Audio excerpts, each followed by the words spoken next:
யோபுவின் புஸ்தகம் 1ஆம் அதிகாரம் 10ஆம் வசனத்தை வாசிக்கலாம். நீர் அவனையும் அவன் வீட்டையும் அவனுக்கு உண்டான எல்லாவற்றையும் சுற்றி வேலி அடைக்கவில்லையோ? அவன் கைகளின் கிரியைகளை ஆசீர்வதித்தீர். அவனுடைய சம்பத்து தேசத்தில் பெருகினது. ஆனாலும் உம்முடைய கையை நீட்டி அவனுக்கு உண்டானவைகள் எல்லாம் தொடுவீரானால் அப்பொழுது அவன் உமது முகத்துக்கு எதிரே உம்மை தூஷிக்கானோ பாரும் என்றார். கர்த்தர் சாத்தானை நோக்கி, இதோ அவனுக்கு உண்டானவைகள் எல்லாம் உன் கையில் இருக்கிறது, அவன் மேல் மாத்திரம் உன் கையை நீட்டாதே என்றார். அப்பொழுது சாத்தான் கர்த்தருடைய சந்நிதியை விட்டு புறப்பட்டு போனான். அல்லேலூயா, அல்லேலூயா. நீர் அவனையும் அவன் வீட்டையும் அவனுக்கு உண்டான எல்லாவற்றையும் சுற்றி வேலி அடைக்கவில்லையோ? கவனிங்க, கிழக்குத்து புத்திரர்களிலே யோபு மிகப்பெரிய ஒரு கோடீஸ்வரனா காணப்பட்டான். இன்னைக்கு இருக்கக்கூடிய சவுதி அரேபியாவில் யோபு வாழ்ந்ததாக சரித்திரம் சொல்லுகிறது. அவருடைய கல்லறை இருக்கிறது. இந்த யோபுவை குறித்து வேதம் என்ன சொல்லுகிறது என்றால், 1வது அதிகாரத்திலே 1வது வசனத்திலே, ஊர் தேசத்திலே யோபு என்னும் பெயர் கொண்ட ஒரு மனுஷன் இருந்தான்.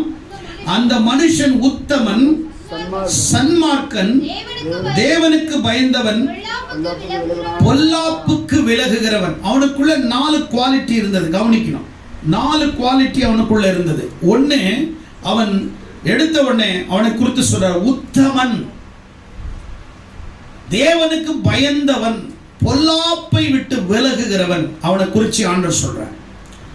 அப்படி உத்தமனும் சன்மார்க்கனும் தேவனுக்கு பயந்தவனும் பொல்லாப்பை விட்டு விலகுகிறவனுமாய் இருந்த நீதிமானாய் வாழ்ந்த அவனை குறித்து ஆண்டவர் சொல்றாரு. 8வது வசனத்துல, கர்த்தர் சாத்தானை நோக்கி, என் தாசனாகி யோபுவின் மேல் கவனம் வைத்தாயோ? உத்தமனும் சன்மார்க்கனும் தேவனுக்கு பயந்து பொல்லாப்புக்கு விலகுமா அவனை போல பூமியில் ஒருவனும் இல்லை. ஆமென். ஆண்டவரே சாட்சி கொடுக்கிறார். சிலரை குறித்து ஆண்டவர் சாட்சி கொடுக்கிறார். காரணம் என்னவென்றால், ஆண்டவரே அவங்க சாட்சியை பார்த்து ஆச்சரியப்பட்டு அவரே என்ன செய்யறாரு, வாலின்றா அவங்க எப்படிப்பட்டவங்க அப்படின்றத ஆண்டவரே அவர்களை குறித்து சொல்லுகிறார்.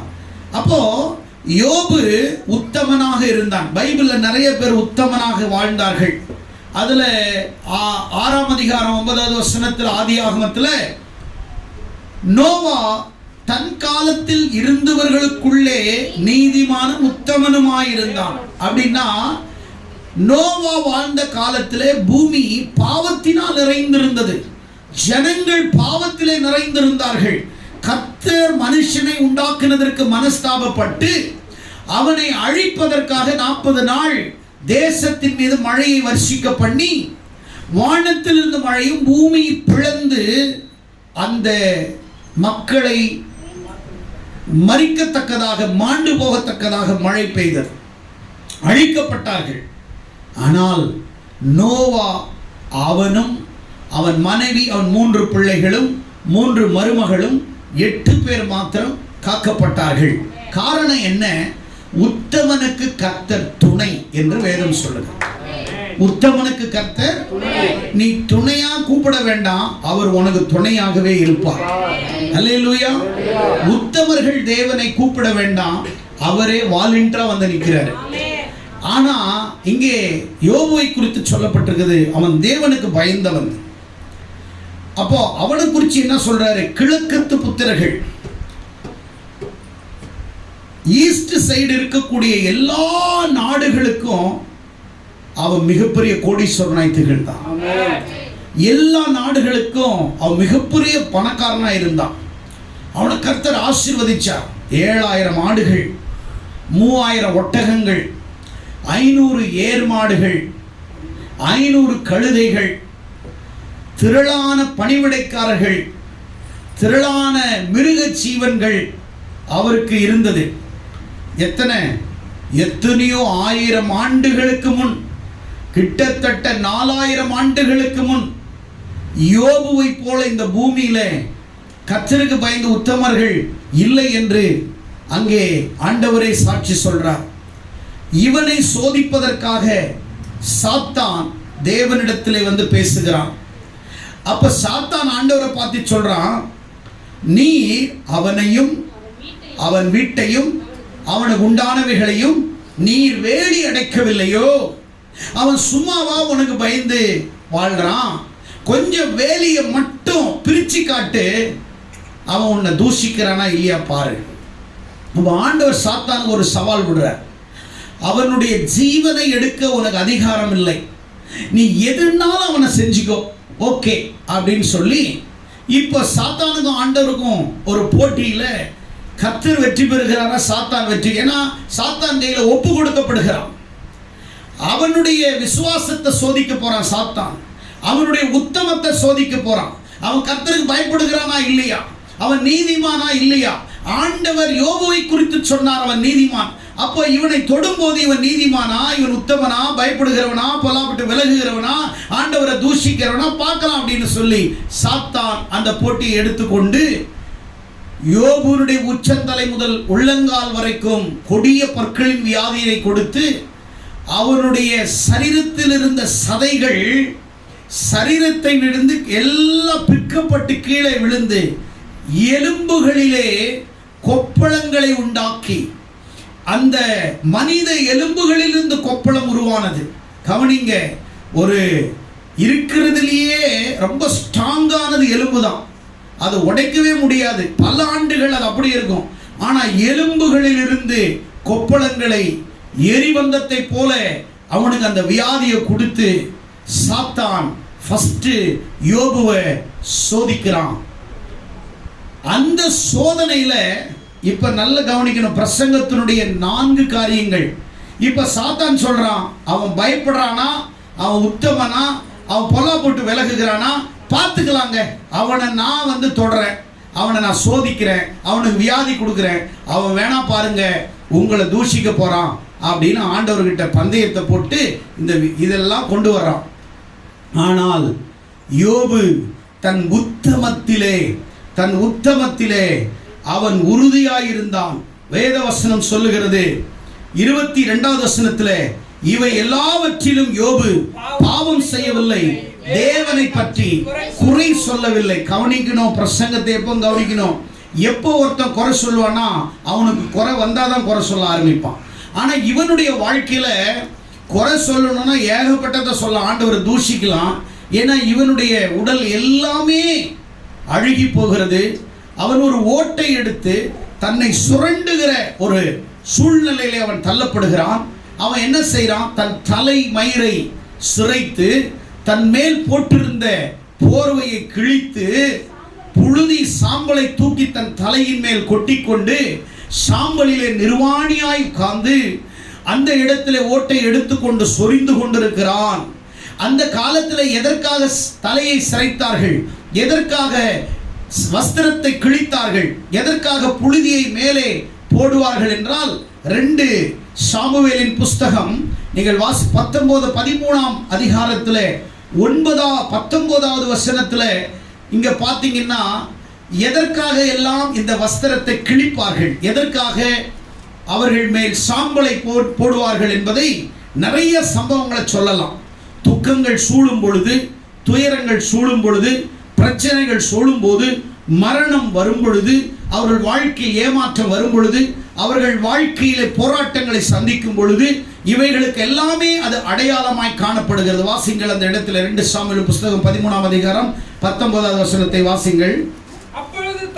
அப்பொழுது தாமார் தன் தலையின் மேல் சாம்பலை வாரி போட்டுக்கொண்டு தான் தரித்திருந்த பல வர்ணமான வஸ்திரங்களை கிழித்து தன் கையை தன் தலையின் மேல் வைத்து சத்தமிட்டு அழுது கொண்டு போனார். கவனிங்க, நீங்க பைபிளை பார்க்கறதோட என்ன பாருங்க, என்ன பார்த்தாவே போதும். நீங்க அங்க பார்த்து உங்களுக்கு ஒன்றும் புரிய போறது கிடையாது. தாமார் தன் பல வருட அங்கே கிழித்து, ஒரு பெண் தன் போட்டிருந்த பல வருடமான அங்கே கிழிச்சு தூக்கி போடுறான்னா, தன்னுடைய மானத்தை காட்டிலும் ஒரு பெண் தன் மானத்தை மறைப்பதற்கு தான் ஆடை. ஆனால் தன் மானமே போனால் பரவாயில்லை, இந்த பல வருடம் அவர் கிழிச்சு போடுகிறாள், சாம்பலை தலையில் போடுகிறாள். தன்னுடைய கையை தலையின் மேல் வைத்து ஓ என்று கதறுகிறான். எதற்காக என்றால் தன் சொந்த சகோதரனே அவளை கற்பழிக்கிறான். ஆகையால் அது அந்த அவமானம் தாங்க முடியவில்லையே என்று சொல்லி அங்கே துக்கத்தை வெளிப்படுத்துகிறாள். இங்கே யோபு எதற்காக வஸ்திரம் கிழிக்க வேண்டும், எதற்காக தலை சிரைக்க வேண்டும்? நீங்க பைபிள்ல எங்கெல்லாம் பார்க்குறீங்களோ இஸ்ரவேல் ஜனங்கள் பிரச்சனை சந்திக்கும் போதெல்லாம் இதெல்லாம் பண்ணுவாங்க. ஒருத்தர் இறந்துட்டா உடனே தலையை சரிச்சுக்கிட்டு உட்காந்துக்கிட்டு 30 நாள் 40 நாள் துக்கம் கொண்டாடுவார்கள். அப்படினால் தங்கள் துக்கங்களை வெளிப்படுத்துவதற்கு அது அடையாளமாய் காணப்படுகிறது. யோபனுடைய வாழ்க்கையிலும் ஒரு மிகப்பெரிய ஒரு பணக்காரன், கிழக்கத்து புத்திரர்களில் பெரிய கோடீஸ்வரன், கர்த்தருக்கு பயந்தவன். அவனை பார்த்தா முதியவர்கள், பெரியவர்கள், சிறியவர்கள் முதற்கொண்டு எழுந்து நின்று அவர்களை வணக்கம் சொல்லக்கூடிய மிகப்பெரிய ஒரு கனமான மனுஷன் வாழ்க்கையில் இப்படி வரும்போது அவன் நிர்வாணமாக அவன் உட்கார்ந்துட்டு ஓட்டு எடுத்து சொரிந்து கொண்டு அவன் கர்த்தரை குறித்து குறை சொல்லவில்லை.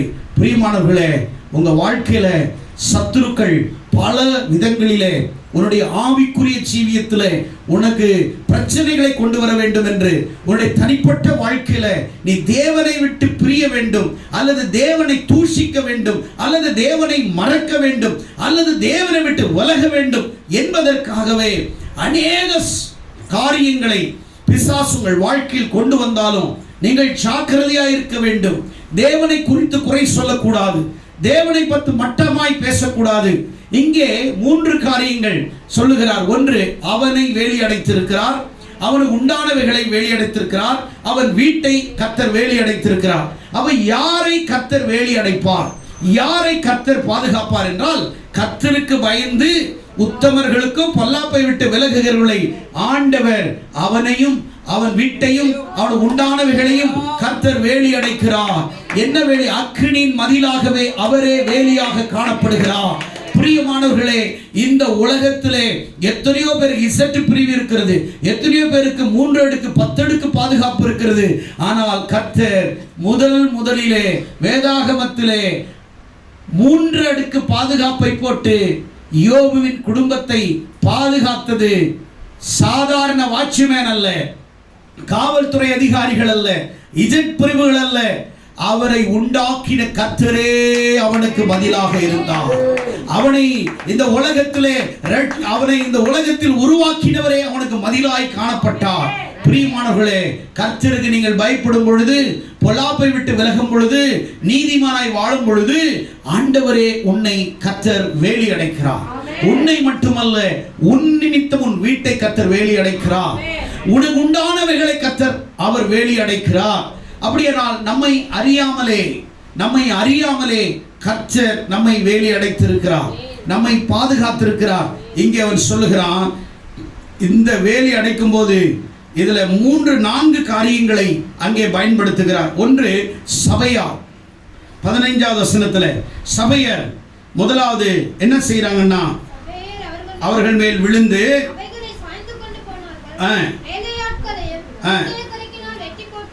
பாருங்க, 5 ஏர் மாடுகளும் கழுகுகளை மேய்ச்சிட்டு இருக்கிறவங்கள சபையார் என்னக்கூடிய ஒரு மக்கள் வந்து அது எல்லாத்தையும் அழிச்சிட்டு கொண்டு போயிடுறாங்க. ஃபர்ஸ்ட் யோபுனுடைய வாழ்க்கையில அவனுடைய ஆஸ்திகள் அவனை விட்டு போகிறது. அவன் சம்பாதித்த ஏர் மாடுகள், வேலைக்காரர்கள் கொல்லப்படுகிறார்கள், கழுதைகள் சூறாடப்படுகிறது. 16வது வசனத்துல இவன் இப்படி பேசிக் கொண்டிருக்கையில் வேறொருவன் வந்து வானத்திலிருந்து தேவனுடைய அக்கினி விழுந்த ஆடுகளை, வேலையாட்களை சுட்டெரித்து போட்டது. 2வது அக்கினி பயன்படுத்தப்பட்டது. எதற்காக? அவனுடைய 7000 ஆடுகள் வானத்தின் அக்கினியினால சுட்டெரிக்கப்பட்டது. மிகப்பெரிய நஷ்டம். வாழ்க்கையில் இருக்கிற அவனுடைய வருமானம் தொலைஞ்சு போயிடுச்சு, அவனுக்கு இருக்கிற வாழ்வாதாரமே கேள்விக்குறியாயிடுச்சு, அவனுக்கு இருந்த ஆடு மாடுகள் எல்லாம் செத்து போயிடுச்சு. 2வது, வானத்திலிருந்து அக்கினி இறங்கி அவனுக்கு உண்டானவைகள் எல்லாம் அழிக்கிறது. அப்பவும் அவன் அமைதியா இருக்கிறான். 3வதாக 17ல கல்தேயர்கள் 3 பவுச்சுகளாய் அவர்கள் மேல் விழுந்து ஒட்டகங்களை, வேலையாட்களை கொன்று விடுகிறார்கள். அப்போ 3வது கல்தேயர் என்று சொன்னால் ஆபிரகாம் வாழ்ந்த ஊர் என்கிற கல்தேயரின் பட்டணம். இன்றைக்கு இருக்கக்கூடிய ஈராக் அன்றைக்கு இருந்த பாபிலோன். பாபிலோன் தான் கல்தேயர் பட்டணம். அப்படியானால் அன்றைக்கு இருந்த மிகப்பெரிய வலிமை வாய்ந்த பேரரசாக, மிகப்பெரிய சக்தியாக, மிகப்பெரிய ஒரு படை வீரர்களாக இருந்தவர்கள் யார் என்றால் பாபிலோனியர்கள். இந்த பாபிலோனியர்கள் தான் யாரு? பாபிலோனில் இருக்கிற நேபுகாத்நேச்சர் எருசலேமில் படையெடுத்தார். எத்தனை 52 முறை தாக்கினார்கள். எருசலேமை கைப்பற்றினார்கள். 4 முறை சுட்டெரித்தார்கள். எருசலேமை பிடித்தார்கள். ஜனங்களை அழித்தார்கள். வாலிபர்களை கொண்டு போனார்கள். சிறை கைதிகளாய் கொண்டு போனார்கள். அன்றைக்கு இருக்கக்கூடிய பாபிலோன் மாபெரரசு பார்த்து உலகமே பயந்தது. கல்தேயர் பட்டணத்திலிருந்து இவர்களை அழிப்பதற்காக வந்தார்கள்.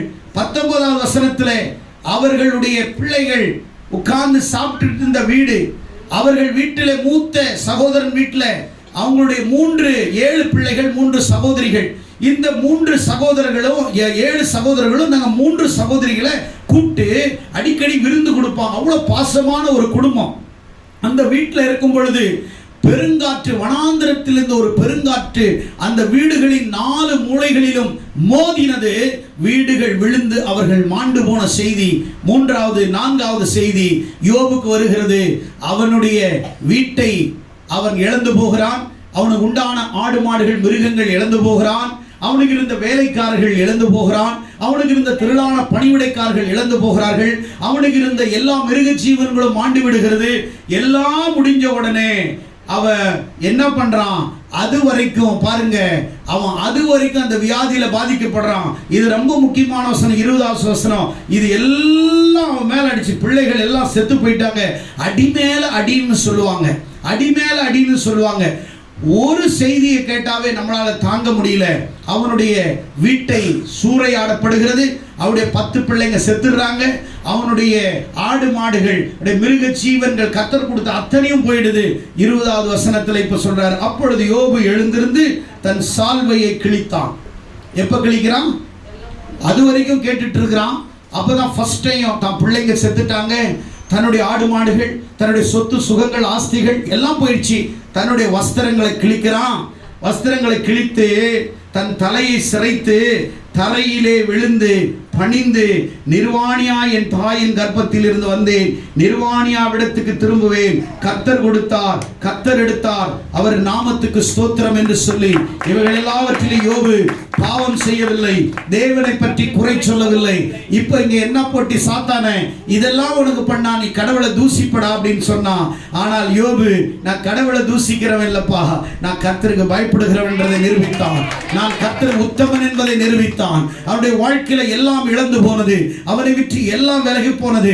அவனுடைய எல்லா பிள்ளைகளும் இறந்து போனார்கள். அவனுடைய எல்லாம் ஹீரோவா இருந்தவன் ஜீரோவா ஆயிட்டான். ஆனால் உலக பிரகாரமா எல்லாத்தையும் அவன் இழந்தான். அவனுடைய வாழ்க்கையில ஒன்றே ஒன்று இழக்கவில்லை, கர்த்தரை அவன் இழக்கவில்லை. கர்த்தரை அவன் இழக்கவில்லை. கர்த்தரை குறை சொல்லவில்லை. கர்த்தரை மட்டுப்படுத்தவில்லை. அவன் தேவன் அவனுக்கு சொன்ன காரியங்களிலே உத்தமனாயிருந்தான். இப்பயாவது தூஷிப்பானான்னு பார்க்கிறான். இல்ல, அடுத்தது கடைசியாக மனைவியை அவன் என்ன செய்யறான்? எழுப்புறான். மனைவி எழுத்து என்ன சொல்றான்? 2ஆம் அதிகாரத்துல 10வது வசனத்துல 9வது வசனத்துல அவன் மனைவி அவனை பார்த்து, நீர் இன்னும் உடைய உத்தமத்தில் உறுதியாய் நிற்கிறீர்களோ, தேவனை தூஷித்து ஜீவனை விடு. கடைசியாக பிசாசு எடுத்து பயன்படுத்தின ஆயுதம் மனைவி. மனைவி சொல்றா, நீ இன்னும் உன் உத்தமத்தில் உறுதியா இருக்கிறாயோ? உன் உத்தமத்தில் உறுதியா இருக்கிறாயோ? யோசித்து பாருங்கள். 10 பிள்ளைங்க லைனா செத்து கிடக்கிறாங்க. 7000 ஆடுகள், 3000 ஒட்டகங்கள், 500 ஏர் மாடுகள், 500 கழுதைகள், திரளான பணிவிடைக்கார் எல்லாம் இழந்து ஜீரோ. அடி மேல அடி. யாராலையும் அப்படி ஒரு மாடு தொலைஞ்சிட்டுனாவே ஒரு வாரம் சாப்பிட மாட்டான். 7000 ஆடு செத்துருச்சுன்னா அந்த மனுஷன் எப்படி தாங்குவான்? சரி, இதெல்லாம் இருக்கட்டும், போகட்டும் ஒரு பக்கம். தான் 10 பிள்ளைகளை இழந்து போயிடுறான். அந்த நேரத்திலையும் அவன் ஆண்டவரிடத்தில் சொல்றான், கர்த்தர் கொடுத்தார், கர்த்தர் எடுத்தார், அவர் நாமத்துக்கு ஸ்தோத்திரம் என்று சொல்லுகிறான். மனைவி சொல்றா, யோ இன்னும் உத்தமத்துல, யோபு உத்தமத்துல உறுதியா இருக்கிறியே, தேவனை தூஷிச்சு ஜீவனை விடு. கடைசியாக பிசாசு அவனுடைய மனைவியை கையில் எடுத்துக்கிட்டான். பிசாசனுடைய நோக்கம் நீ தூஷிக்கணும். உன் வாழ்க்கையில நான் சொல்றேன், உன் உத்தமத்துல, உன் பரிசுத்தத்துல, உன் கீழ்ப்படிதல, உன் ஜெபத்துல, உன் தேவனுடைய ஆவிக்குரிய வாழ்க்கையில நீ தேவனை விட்டு விலகணும், நீ தேவனை விட்டு வெளியே போகணும்னு பிசாசு பல ரூபங்கள்ல மனைவி மூலமா வருவான், பிள்ளைங்க மூலமா வருவான், கணவன் மூலமா வருவான், சொந்தக்காரர்கள் மூலமா வருவான், மாமனார் மாமியார் மூலமா வருவான், உன்னை சார்ந்த நண்பர்கள் மூலமா உன் வாழ்க்கையை கெடுத்து சூறையாக்கணும்னு பல விதத்தில் ஆவிக்குரிய ரீதியிலிருந்து உங்களை பிரித்து எடுத்து உங்களை வெளியே துரத்துவதற்கு, கடவுளை நீ தூசிப்பதற்காக பிசாசு பல கோணங்கள்ல யாரையும் பயன்படுத்த முடியும். மனைவியே பயன்படுத்துறான். அப்படியானா நீங்க ஒண்ணு புரிஞ்சுக்கணும், நம்முடைய வாழ்க்கையில ஆவிக்குரிய ஜீவியத்துல நாம் வளர்வதை சாத்தான் விரும்புவதில்லை, ஆராதிப்பதை விரும்புவதில்லை, கர்த்தருக்கு கொடுப்பதை விரும்புவதில்லை, தேவனுக்கு பயப்படுகிறதை விரும்புவதில்லை, உத்தமனாய் வாழ்வது விரும்பவில்லை. தேவனுடைய சமூகத்தில் வாழ்வது தேவனுக்கு பிசாசுக்கு பிடிக்காது, சபைக்கு வருவது பிடிக்காது, குடும்பமாய் வருவது பிடிக்காது, ஆண்டவருக்காய் உறுதியாய் உத்தமமாய் நிற்கிறது பிசாசுக்கு பிடிக்காது. எந்த விதத்தில் ஆவிக்குரிய வாழ்க்கையில சாத்தான் சாகர வரைக்கும் உனக்கு தடையை கொண்டு வருவான். உன்னை எப்படியாவது ஏதாவது ஒரு கோணத்துல உன்னை தேவனை விட்டு பிரிப்பதற்காக பல பிரச்சனைகள், பல காரியங்களை யாரையும் பயன்படுத்துவான். ஆனால் ஒன்று சொல்லுகிறேன், எவனை பயன்படுத்தினாலும் சரி அல்லது எவனையே பயன்படுத்தினாலும் சரி, எவனும் என்னை தொட முடியாது என்ற விசுவாசத்திலே நிற்பீர்களானால் நீங்கள் ஜெயிப்பீர்கள். கர்த்தர் உங்களை ஜெயிக்க வைப்பார். உங்கள் உத்தமம் உங்களை ஜெயிக்க வைக்கும். உங்கள் தேவ பயம் உங்களை ஜெயிக்க வைக்கும். உங்களுடைய தேவனுக்கு பயப்படுகிற பொல்லாப்பை விட்டு விலகுகிறவர்கள் உங்களை ஆண்டவர் ஜெயிக்க வைப்பார். இந்த உலகத்தை ஜெயிக்க பிறந்தவர்கள் கர்த்தர் நம்மோடு கூட இருந்தால் நமக்கு எதிராக நிற்பவன் யார் என்று சங்கீதக்காரன் சொல்லுகிறான். கர்த்தர் என் வலது பக்கத்தில் இருக்கிறார், ஆகையால் நான் அசைக்கப்படுவதில்லை.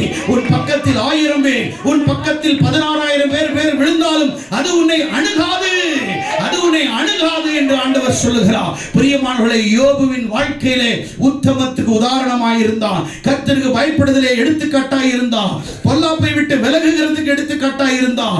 ஆமே, வேதம் சொல்லுகிறது, அடைய மனைவி அவனை சொல்லுகிறான், நீ தூசித்து ஜீவனை விடு, நீ செத்து போன கடைசியாக தன்னுடைய ஓன் சரீரத்தை பிசாசு பயன்படுத்துகிறான். பிரியமானவர்களே, சில நேரங்களிலே ஆவிக்குரிய வாழ்க்கையிலே நீங்கள் வளர்வதற்கு, உண்மையாகவே கர்த்தருக்காக நீங்கள் வளர்வீர்களானால், நீங்கள் வளர்வதற்கு உங்களை ஒப்பு கொடுப்பீர்களானால், நீங்கள் தேவனுக்காக சாட்சியாக பரிசுத்தமாக தேவனுக்கு கீழ்ப்படிந்து அவருடைய வேலையை செய்வதற்காக நீங்கள் எழும்புவீர்களானால் பிசாசு உங்களை பின்தொடருவான். பிசாசு உங்களை ஏதாவது ஒரு விதத்திலே உங்களை பிரச்சனை கொண்டு வருவதற்காக பல ரூபங்கள் யாரையும் பயன்படுத்த முடியும்.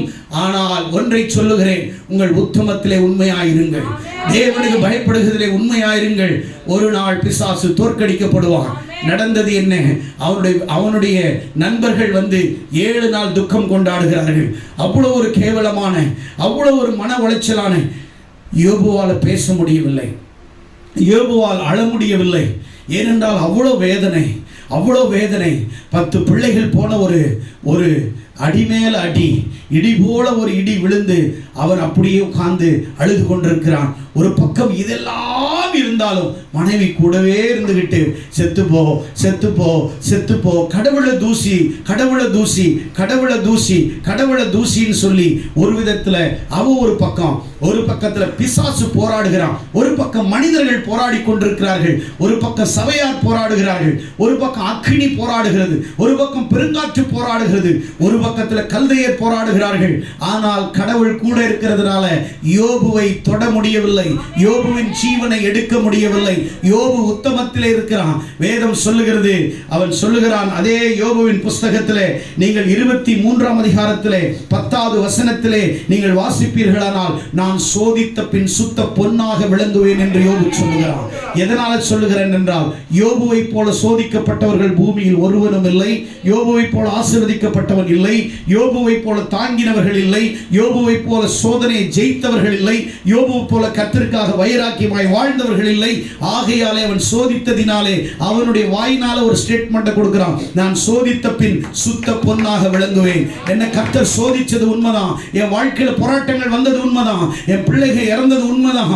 ஆண்டவர் ஏதோ தன்னுடைய வேலைக்காக, தன்னுடைய தெய்வீக திட்டத்தை நிறைவேற்றுவதற்காக என்னை சோதனை கூடாக நடந்தாலும் அந்த சோதனையை நான் சந்திக்க நான் ஆயத்தமா இருக்கிறேன். சாத்ராக், மேஷாக், ஆபேத்நேகோவுக்கு ஒரு சோதனை வந்தது பாபிலோன் தேசத்திலே. இந்த நான் நிறுத்தின பொற்சிலை நீங்கள் வணங்கவில்லை என்றால் அக்கினி சுவாலையிலே நீங்கள் வீசப்படுவீர்கள், தூக்கி வீசப்படுவீர்கள் என்று சொன்னார்கள். அதெல்லாம் எனக்கு பிரச்சனை கிடையாது, என் கர்த்தர் எங்களை காப்பாற்ற வல்லவர். ராஜா சொல்றான், காப்பாற்றலன்னா பிரச்சனை கிடையாதுன்றான். ஆமென். என்ன அழகான ஸ்டேட்மென்ட். என் கர்த்தர் என்னை காப்பாற்ற வல்லவர். அது எனக்கு பெரிய வார்த்தையா எனக்கு தெரியல. இவர் சொல்றான், ராஜா சொல்றான், உன் ஆண்டவர் உன்னை காப்பாற்றலன்னா அவன் சொல்றான் பரவாயில்லை. அதுதாங்க ஸ்டேட்மெண்ட். கையை தட்டுங்களேன். என் தேவன் என்னை காப்பாற்ற வல்லவர். அது ஓகே தான், அது உங்களுக்கு பிடிக்கும். ஆனா ரெண்டாவது வார்த்தை தான் எனக்கு பிடிக்கும். அவர் காப்பாற்றலன்னா பிரச்சனை கிடையாது, போனா போட்டும், ஜீவன் போனா பரவாயில்ல, நோ ப்ராப்ளம்.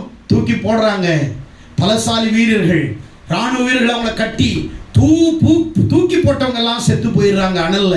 இவங்க 3 பேரும் அனலுக்குள்ள அந்த ஜுவாலையில அவங்களுடைய முடி கருக போகவில்லை, அவங்க மேல தீ வாசனை வரவில்லை.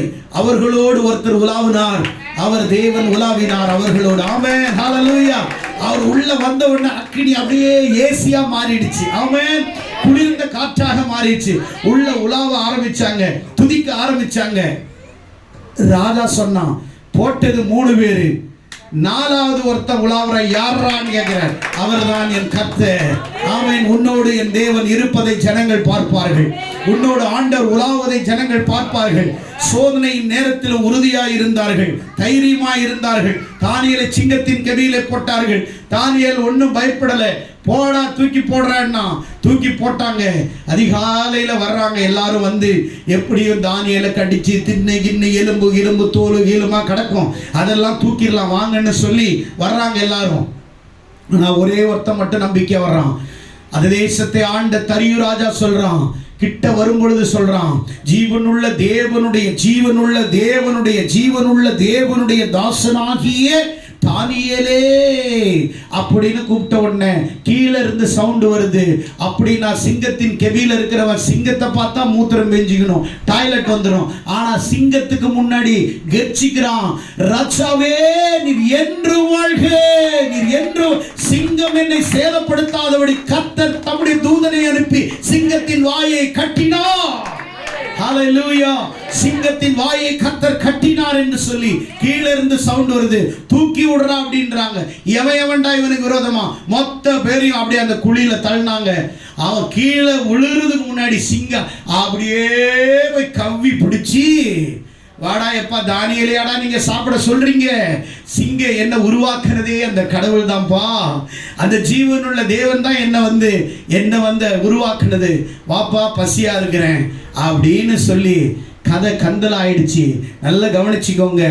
உங்க வாழ்க்கையில சோதனைகள் வரும், உங்க வாழ்க்கையில வேதனைகள் வரும், உங்க வாழ்க்கையில கடவுளை தூசிக்கிற சம்பவங்கள் வரும், உங்க வாழ்க்கையில சபைக்கு வர முடியாத ஒரு சில தடைகள் வரும், கர்த்தரை ஆராதிக்க கூடாதபடி தடைகள் வரும், சில காரியங்கள் பணத்து நிமித்தமாக வரும்.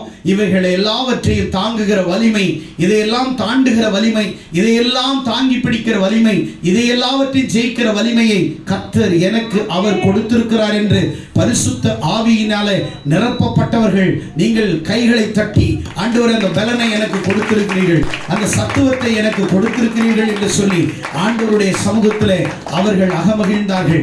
யோபுவை கர்த்தர் வேலி அடைத்தது காரணம், அவன் தேவனுக்கு பயந்தான். உன் குடும்பத்தை கர்த்தர் வேலி அடைக்கணும்னா நீ ஆண்டவருக்கு பயப்பட வேண்டும். அந்த நோவா தேவனுக்கு பயந்தான், அவன் குடும்பத்தை கர்த்தர் பாதுகாத்தார். ஆமென், ஹல்லேலூயா. தானியேல் பயந்தான், பாதுகாக்கப்பட்டான். எசேக்கியேல் 14:14 சொல்லப்படுகிறது. என்ன சொல்றாருன்னா, யோபு, தானியேல், அடுத்தது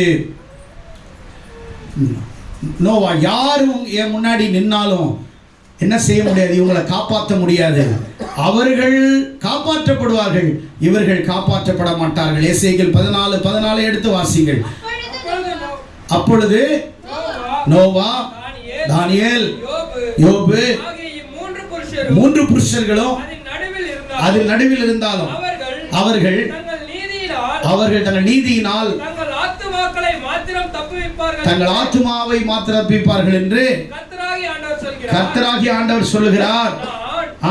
தேசத்தில் துஷ்ட மிருகங்களை அனுப்ப அம்மிருகங்கள் நிமித்தம் ஒருவரும் அதன் வழியாய் நடக்கக்கூடாதபடி வெறுமை. பாருங்க, 16 அந்த 3 புருஷர் அதன் நடுவில் இருந்தாலும் தங்கள் மாத்திரம் தப்புவார்களே அல்லாமல் குமாரையும் குமாரத்திகளையும் தப்பிக்க மாட்டார்கள். கவனிங்க, ஆபத்தான சூழ்நிலைகளை நீங்க கடந்து போனாலும் எப்பேற்பட்ட பிரச்சனை போனாலும் கர்த்தர் நம்மளை காக்க தப்பிக்க வல்லவர். யாரன்னா உத்தமர்களை எந்த ஒரு அக்கினியில போய் நின்னாலும், ஆபத்துல நின்னாலும், அழிவுல நின்னாலும், அழிவுல எல்லாரும் அழிஞ்சு போனாலும் நாம மட்டும் அந்த அழிவுல அப்படியே தப்பி நிற்போம். அல்லேலூயா, அல்லேலூயா. தப்பி நிற்கிறவர்கள் நாம். ஏனென்றால் நம்மோடு தேவன் இருக்கிறார். எத்தனை பேர் விசுவாசிக்கிறீங்க? மனைவி சொல்லிச்சு, எல்லாம் தூசிச்சு தேவனை விட்டுட்டு போயா அப்படின்னுச்சு. நிர்வாணியா வந்தேன், நான் நிர்வாணியா போறேன். நான் என்ன, ஆண்டவருக்காக நான் நிற்பேன், ஜீவிப்பேன், அவருக்காக நிற்பேன். அல்லேலூயா, அல்லேலூயா. ஆண்டவருக்காக அவன் நின்னான். ஆண்டவருக்காக 1 தெசலோனிக்கர் 5:18 சொல்லுகிறது, எல்லாவற்றிலும் நீங்கள் ஸ்தோத்திரம் செய்யுங்கள், அது கர்த்தருக்கு பிரியமானது. உங்க வாழ்க்கையில உபத்திரம் வந்தா கர்த்தருக்கு ஸ்தோத்திரம் பண்ணுங்க, போராட்டம் வந்தா கர்த்தருக்கு ஸ்தோத்திரம் பண்ணுங்க, உங்களை விட்டு ஒருத்தவங்க போறாங்கன்னா கர்த்தருக்கு ஸ்தோத்திரம் பண்ணுங்க. அப்படின்னா ஆண்டவர் உயர்த்துகிறவராக, நம்மை ஆசீர்வதிக்கிறவராக காணப்படுகிறார். அல்லேலூயா. பாருங்க, தன் வாயை திறந்தவன் என்ன செய்யல? யோபு குறை சொல்லல. நீதிமொழிகள் 10ஆம் அதிகாரத்துல 19ஆம் வசனத்துல அலப்புகிற மூடன் விழுவான். அப்போ அவன் அலப்பல, தன் வாயை திறந்த ஆண்டவருக்கு அவன் துரோகம் சொல்லல.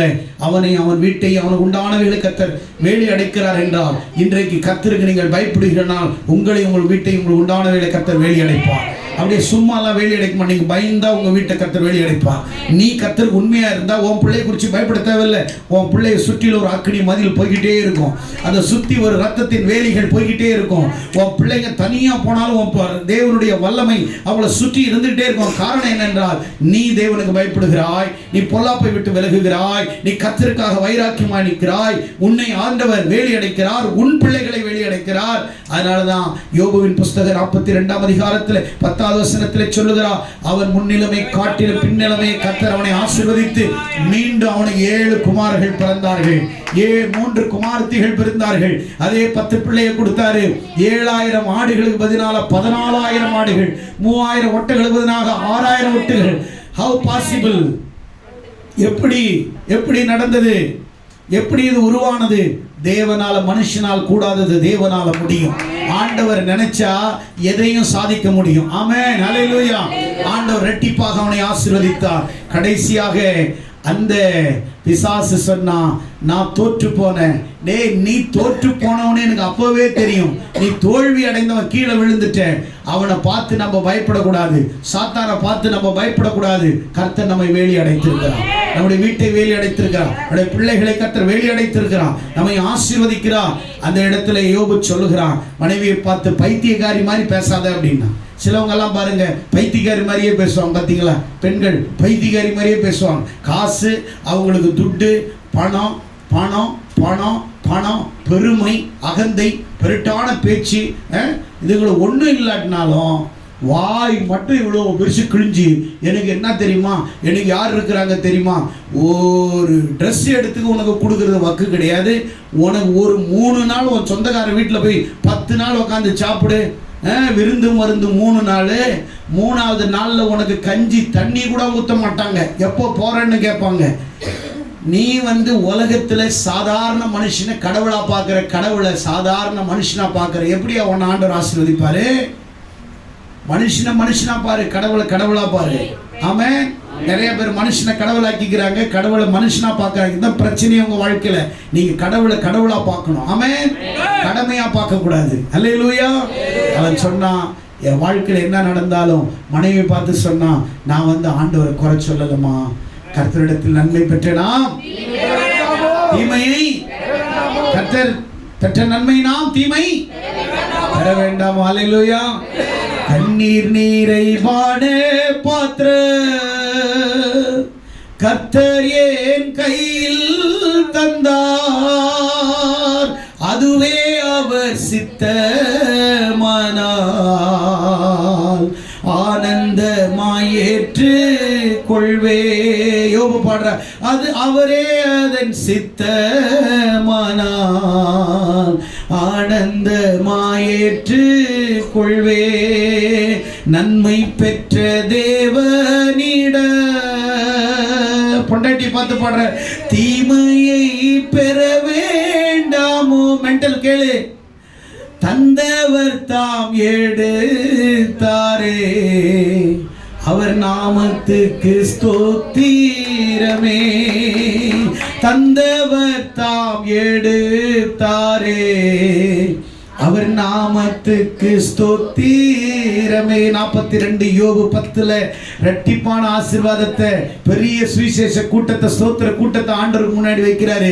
பெரிய ஸ்டேஜ் போடுது. 7000 ஆடை லைனா நிறுத்திருப்பாரு, 3000 ஒட்டகத்தை நிறுத்திருப்பாரு, 500 ஏர்மாடுகள், 1000 ஏர்மாடு, 500 கழுதைக்கு 1000 கழுதை நிக்குது. வேலைக்காரங்க அப்படியே டபுள் ட்ரிபிள் ஆயிடுச்சு. எல்லாரையும் நிக்க வைக்கிறாரு. பூமி தாங்க முடியல. பெரிய சுவிசேஷ கூட்டம் ஆடுகளை ஒட்டகத்தையும் மேயும் பார்த்துட்டு பொண்டாட்டி இப்படி ஓரமா உட்கார வச்சுக்கிட்டு இவ்வளோ இரட்டிப்பான ஆசீர்வாதங்கள், தன் துன்பங்களை எல்லாம் மறந்து ஆண்டவரை ஆசீர்வதித்து இரட்டிப்பாய் கொடுத்த பிறகு அவர் ஸ்டேஜை போட்டு ஆடுகளை பார்த்து, மாடுகளை பார்த்து, ஒட்டகங்களை பார்த்து அவர் இப்படிதான் பாடினாரு. எல்லாரையும் நிக்க வச்சுட்டாரு. ஒட்டக லைனா நிக்குது, ஆடு நிக்குது, கழுதை நிக்குது, மனுஷன் நிக்கிறான், எல்லாம் நிக்கிறான். ஆடு மாடாவது பரவாயில்ல, இன்னைக்கு எல்லாரும் மக்கள் இந்த தேவ வசனத்தை கேட்க மாட்டேங்கிறாங்க. யோபு எல்லாத்தையும் நிறுத்தி ஸ்டேஜ் போட்டுக்கிட்டு அவ பாடுறா பாட்டு, நன்மை பெற்ற தேவனிட மனைவி பார்க்கிறான், தீமைகளை பெற வேண்டாமோ, தந்தவர் தாம் எடுத்தாரே, அவர் நாமத்துக்கு ஸ்தோத்திரமே. கண்ணீர் நீரைப்பான பாத்திரம் கர்த்தர் என் கையில் தந்தார், அதுவே அவர் சித்தமானார், ஆனந்தமாய் ஏற்றுக்கொள்வே. ஹல்லேலூயா. அதுவே அவர் சித்தமானால் கண்ணீரின் பாத்திரத்தை நான் சுமக்க தயாரியான்றான். ஆமென். கர்த்தர் தந்தவர் கொடுத்தார், தந்தவர் எடுத்தார், அவர் நாமத்துக்கு ஸ்தோத்திரம். பாடிக்கிட்டே ஆடெல்லாம் போய் தடவி இருப்பான், பாடிக்கிட்டே ஒட்டகத்தெல்லாம் மூஞ்சியெல்லாம் தடவி இருப்பான், ஏர் மாடுகளை தடவி இருப்பான். எல்லாத்தையும் இழந்ததை என் கர்த்தர் எனக்கு திருப்பி தந்தா. இன்றைக்கு நீங்கள் இழந்தவைகளை கர்த்தர் திருப்பி தரப்போகிறார். நீ இழந்தவைகளை ஆண்டவரோடு திருப்பி தரப்போகிறார். நீ இழந்த கண்ணீரை ஆண்டவரோடு சமாதானத்தின் ஆசீர்வாதத்தின் ஊடாய் உன்னை கடந்து செல்ல போகிறார். உன்னை தேவன் எப்படி கைவிடுவேன்? ஓசியா 8:11 நான் உன்னை எப்படி கைவிடுவேன்? இரக்கங்களால் உன்னை முடிசூட்டுவேன். நீ என்னால் மறக்கப்படுவதில்லை, நீ என்னால் மறக்கப்படுவதில்லை. உன்னை என் கையிலே வைத்து நான் தாங்குகிறேன். ஓ, யோபு ஜெயித்தா, சோதனை வென்றா. ஆபிரகாமும் சோதனையை ஜெயித்தவன். சோதனையின் ஊடாக தன் மகனை பலி கொடுக்க போகும் பொழுது கூட தன் மகனை ஆண்டவர் கேட்டுட்டார்னு சொல்லி கத்திய தூக்கி தன்னுடைய மகன், ஒரே மகன், தவம் இருந்து 100 வயசுல 25 வருஷம் புள்ள கர்த்தர் கொடுப்பாருன்னு ரொம்ப ஆசையாக 100 வயசுல கர்த்தர் கொடுத்து அந்த பிள்ளைலாம் வளர்ந்து வாலிப வயதுல இருக்கும்போது கர்த்தர் சொன்னாரு, ஆபிரகாம் மோரியா மலைக்கு போ. போற ஆண்டவரே, போகும்போது உன் பையனை கூட்டிட்டு போ. எதுக்கு? அவனை எனக்கு பலி கொடு. சரி ஆண்டவரே. மனைவி கிட்ட சொல்லலை, யார்ட்டையும் சொல்லலை. பிள்ளைய கூட்டிட்டு போயிட்டு கை காலெல்லாம் கட்டி, அவனுக்கு உண்மையாவே அழுதுதான் அவன் கத்தி எடுத்திருப்பான். மகனே, என்ன நீ தப்பா நினைச்சிக்காத, உன்னை கொடுத்தது எனக்கு கர்த்தர், உன்னை கேட்கறதும் அவரு தான். அதனால நான் உன்னை என்ன செய்யறேன்? பலி கொடுத்துறேன், வேற எனக்கு வழி கிடையாதப்பா, என்னை மன்னிச்சிரு ஈசா, என்னை மன்னிச்சிரப்பா. நான் அழுதுருப்பான், கட்டாயம் அழுதுருப்பான். பிள்ளைய பார்த்து கத்தியை தூக்கி கண்ணீரோடு அவன் ஓங்கும் பொழுது ஆண்டவர் பார்க்கிறார், ஆபிரகாமே, பிள்ளை மேல ஒன்றும் பண்ணிடாதப்பா, கத்தியை தூக்கி போடு. ஈசாக்குக்கு பதிலா ஒரு ஆடை நான் வச்சிருக்கிறேன் பாரு, இப்போ கத்தும் பாரு. புதர்ல அது கத்துது, தூக்கிட்டு வந்து பலி கொடுத்தான். 2000 வருஷங்களுக்கு பிறகு அதே மோரியா மலையில என் இயேசு ஆடாக மனு உலகத்திற்காக, மனிதனின் பாவத்திற்காக அவர் ஆட்டுக்குட்டியாக பலி செலுத்தப்பட்டார். உன்னை உன்னை மீட்க, உன்னை ரட்சிக்க, உன்னை அவருடைய ஜனமாக மாற்றுவதற்கு என் இயேசு இந்த உலகத்தில் வந்து அவர் பலியானார். யோபுவின் வாழ்க்கையில் பாடங்களை கற்றுக்கொண்டோம். நோவாவின் வாழ்க்கையிலே, தானியேலின் வாழ்க்கையிலே, சத்ராக் மேஷாக் ஆபேத்நேகோ, ஆபிரகாமின் வாழ்க்கையிலே, நம்முடைய வாழ்க்கையில சோதனைகள் வரலாம், நம்முடைய வாழ்க்கையில தோல்விகள் வரலாம், நம்முடைய வாழ்க்கையில அவமானங்கள் வரலாம், நம்முடைய வாழ்க்கையில போராட்டங்கள் வரலாம். இவைகளின் மத்தியிலே கர்த்தருக்காக வைராக்கியமா நிற்கிறோமா, இல்லை தூசிக்கிறோமா, இல்லை இந்த சபை வேண்டாம் இன்னொரு சபைக்கு போகிறேன், இல்லை இங்க வேண்டாம். நீ எந்த இடத்துல 1000 சபையில போனாலும் 1,00,000 பேர் உட்கார்ந்து சபையில போனா நீ உருப்பட மாட்டேயா? நீ இருக்கிற இடத்துல கர்த்தருக்காக நீ கனி கொடுக்கலன்னா நீ அங்க போய் என்னத்தை கிழிக்கிற? ஒண்ணும் கிழிக்க முடியாது. ஆண்டவருக்காக நிக்கிற இடத்துல கனி கொடுக்கலன்னா உன்னை புடுங்கிட்டு போய் இன்னொரு மரத்துல இன்னொரு நல்ல மண் இருக்கிற இடத்துல போட்டா நீ என்ன அங்க வளர்ந்துருவியா? கிடையாது. இருக்கிற இடத்துல ஒழுங்கா தண்ணிய குடி, இருக்கிற இடத்துல உரத்தை இழுத்துக்கோ, இருக்கிற இடத்துல கனி கொடுக்கிறதுக்காக உன்னை ஒப்பு கொடு. கர்த்தர் உன்னை எங்க வச்சாலும், காட்டுல மேட்ல எங்க வச்சாலும் நீ கனி கொடுப்பேன்.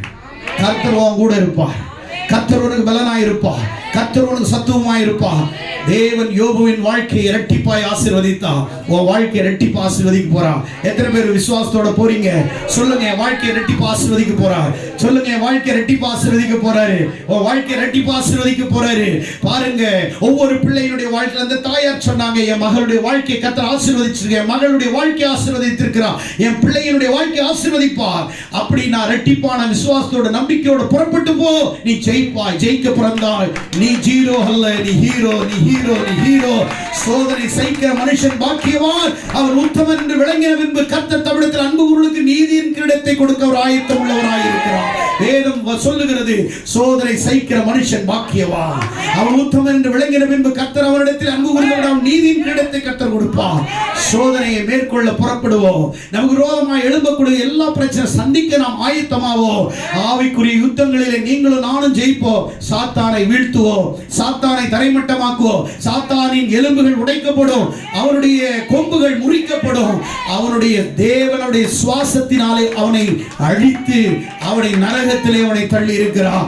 ஆகையால் அவன் வேஷம் தரித்து எவனை விழுங்கலாமோ என்று கெர்ச்சித்து அலைகிற சிங்கத்தை போல சுற்றி திரிந்து கொண்டிருக்கிறான். 1 பேதுரு 5:7 சொல்லப்பட்டிருக்கு. அவனை குறித்து பார்த்து பயப்பட வேண்டாம். நாம் ஜெயிக்க பிறந்தவர்கள். சொல்லுங்கள், நான் ஜெயிக்க பிறந்தவன், நான் ஜெயிக்க பிறந்தவன், நான் ஜெயிக்க பிறந்தவன், நான் ஜெயிக்க பிறந்தவன். ஆகையால் சோதனையை நீங்கள் சந்தோஷமாக நீங்கள் எண்ணிக்கொள்ளுங்கள். உனக்கு விரோதமாய் உருவாக்கப்படுகிற ஆயுதங்கள் வாய்க்காமல் போகும். கர்த்தர் உங்களுக்கே ஜெயத்தை கொடுப்பார். கர்த்தர் உங்களை ஆசீர்வதிப்பார். God bless you. எழுந்து நின்று கர்த்தரை